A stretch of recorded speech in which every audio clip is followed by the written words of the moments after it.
When I'm cooking outdoors, the best stuff I have is Camp Chef. It's solid, it doesn't break, I can rely on it and I know that it's going to work.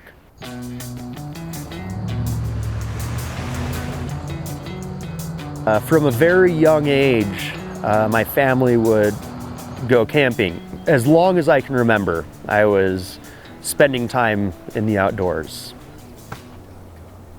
So in December of 2006, I was running convoy security operations in northern Iraq. On this particular night, I was commanding the lead gun truck. My vehicle struck an anti-tank mine that was buried in a pothole. That resulted in my amputation.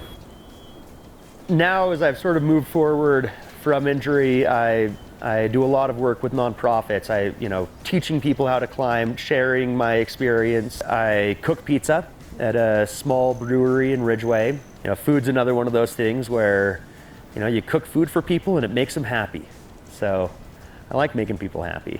So this was my grandma's Camp Chef. And if I had to guess, it's probably at least 30 years old. Still works great. When she passed away, I got to keep it. Yeah, it's an awesome stove still to this day. It's simple, simple and solid, and amazing that after all these years, it's still just a great stove.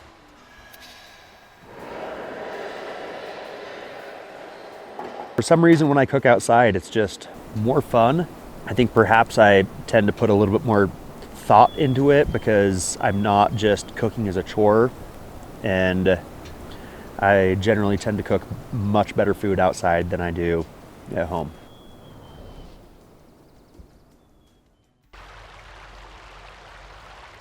For me, food has a lot to do with what I do. Obviously, if you're going to climb a mountain, you need to be well fed. Food doesn't have to be a chore, it can taste good.